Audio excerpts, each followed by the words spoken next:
Inapofika ndani ya mwezi mtukufu wa Ramadhani, sisi vijana huona kauli ya kuwa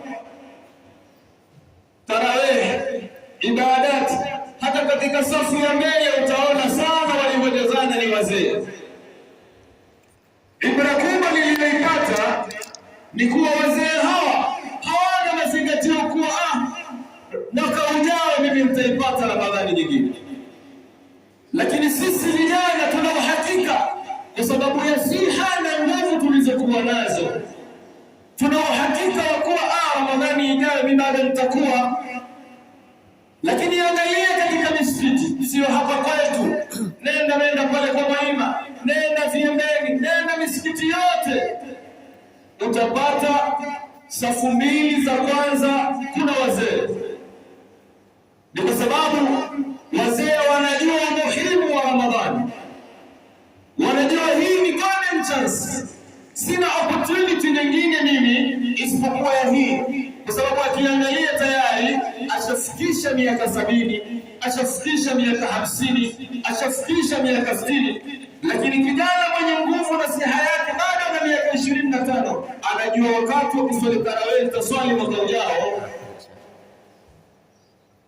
Kwa hiyo ndugu zangu katika imani, hususan vijana wenzangu, huu ni wakati ambao Bwana Mtume Muhammad sallallahu alaihi wasallam aelezea na Aisha radhiyallahu anha ya kuwa ilipokuwa kumi la mwisho, Bwana Mtume Muhammad sallallahu alaihi wasallam alikuwa anakaza izari yake, alikuwa anakaza kikoi chake kwa kufanya ibada. Huu sio wakati wa kusema Idi ni kesho kutwa. Tunajiandaa kisawasawa kwa sababu ya Idi, lakini hatujiandai kisawasawa katika kufanya ibada. Ibada ndiyo nguzo kubwa ya mwanadamu katika kuishi juu ya ulimwengu. Hakuna jambo kubwa wewe mwanadamu litakusaidia kwa namna yoyote ile, ima mafanikio ya kidunia, ima ni afya, ima ni elimu, ikiwa wewe uko mbali na ibada.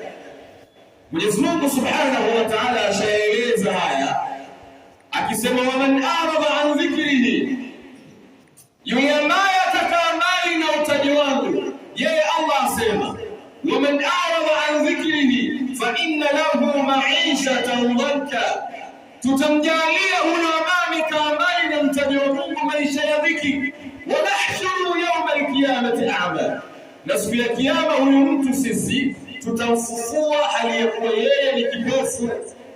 Qala ya Rabbi, huyo mtu ambaye amefuliwa kipofu atamuuliza ya Rabbi lima hasharatani a'ma, ewe Mola wangu mbona umenifufua hali ya kuwa mimi ni kipofu?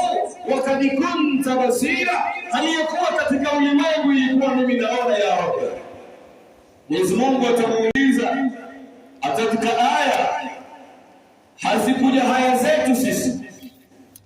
Atatika aya, hazikuja aya zetu? Hukushukishiwa aya zetu? Fanasitaha, na ukajifanya kama umezisahau. Wakadhalika yawma tunsa, na siku ya leo